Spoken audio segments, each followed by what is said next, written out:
आप सभी का एक्चुअल स्टडी में स्वागत है। आज हम क्लास 10th के फिजिक्स लेसन नंबर 1 का महत्वपूर्ण टॉपिक प्रकाश का अपवर्तन पढ़ेंगे। पहले हम इसके बारे में जानेंगे।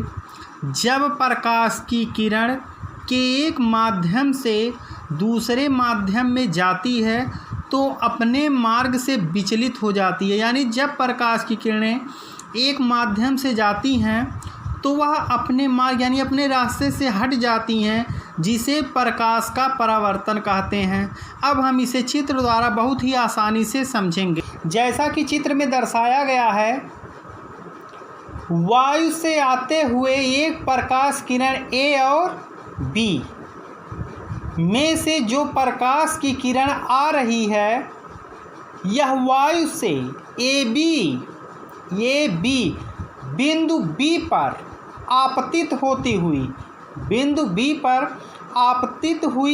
यानी जो पृथककारी तल। अब यह इसमें पृथककारी तल कौन है? इसे हम पृथककारी तल कहते हैं, यानी कि जो इसे दो भागों में बांटता है।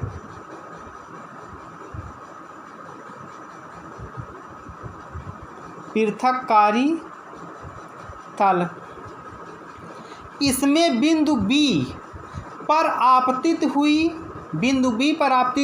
ये जो ए बी किरण है, इसे आपतित किरण कहा गया। यानी ए और बी जो किरण है, इसे आपतित किरण कहा गया।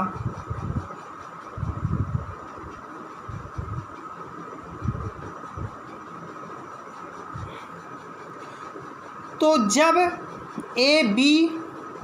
ए और बी किरण बिंदु बी पर टकराई तो माध्यम मिला कांच और कांच होता है क्या है? पारदर्शी होता है। इसलिए प्रकाश किरणें कांच में चली जाती हैं और वायु की तुलना में कांच क्या है? एक सघन माध्यम है। यानी वायु की तुलना में कांच को देखा जाए तो कांच एक माध्यम है। इसलिए प्रकाश किरणें जब कांच में प्रवेश करती हैं तो उसकी दिशा क्या होती है? बदल जाती है। और देखिए, दिशा बदलने पर यह प्रकाश की किरणें बी और सी दिशा में चली गईं।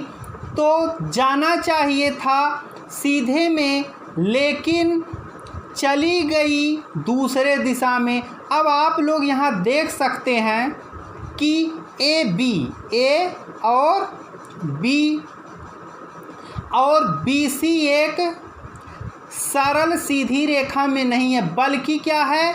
अभिलंब की ओर चली गई है। इसे ही हम क्या कहते हैं? प्रकाश का अपवर्तन कहते हैं। अतः यह सीधी रेखा में नहीं जाती है, बल्कि दूसरी दिशा में चली जाती है। इसे ही हम प्रकाश का अपवर्तन कहते हैं। अब यहीं पर देख लेते हैं कि प्रकाश किरण ए और बी जिस बिंदु पर गिरी, उस बिंदु को हम क्या कहते हैं? आपतन बिंदु कहते हैं। यानी ए और बी जिस बिंदु पर गिरी हैं, उसे हम आपतन बिंदु कहते हैं। और अभिलंब के बीच क्या है? और अभिलंब के बीच आई कोण को आपतन कोण कहा गया। यानी आई कोण को आपतन कोण कहा गया। तो आपको बताते चले कि यह परिभाषाएं बिल्कुल परावर्तन के नियम वाले हैं। जैसे मैंने पिछले वीडियो में आपको बताया था, परावर्तन का नियम और कुछ परिभाषाएं बताई थी। आपतन कोण क्या है? परावर्तन कोण क्या है? आपतन बिंदु क्या है? यह जो बीसी किरण है, यह अपवर्तित किरण है। यह जो बीसी किरण है, यह क्या है? अपवर्तित किरण है। अपवर्तित किरण और अभिलंब के बीच का जो कोण है, इस कोण को हम अपवर्तन कोण कहते हैं, जिसे हम R से प्रदर्शित करते हैं। R क्या है? अपवर्तन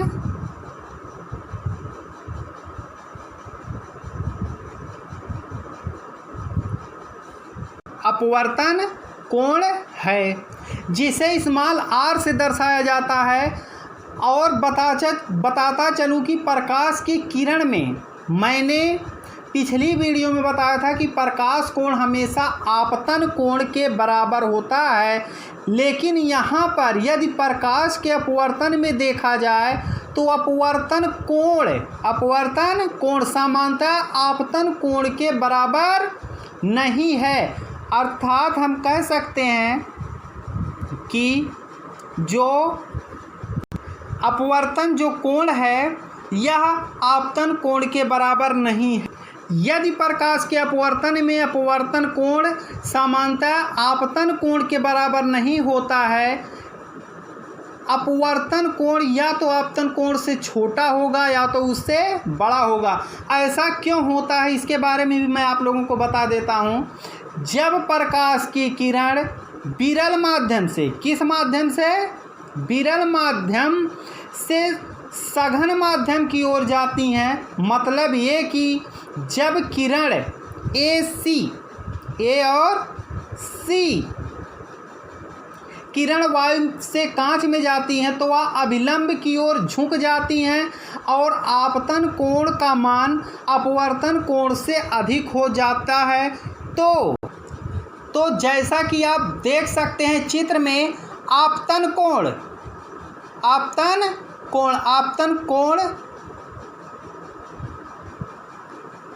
का मान अपवर्तन कोण से अधिक है, लेकिन जब प्रकाश की किरण सघन माध्यम से विरल माध्यम की ओर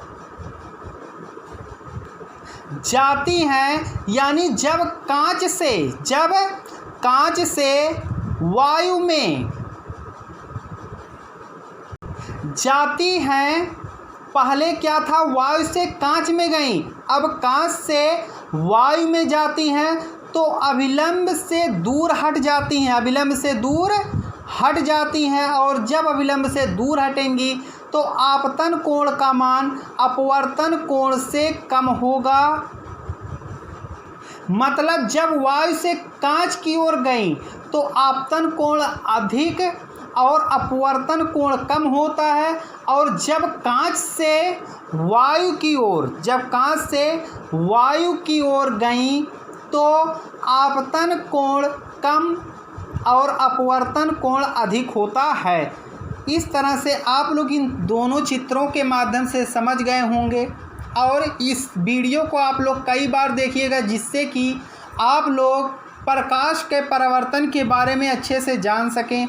और जो लोग इस चैनल पर नए हों कृपया सब्सक्राइब कर लें और नए वीडियोज़ पाते रहें। धन्यवाद।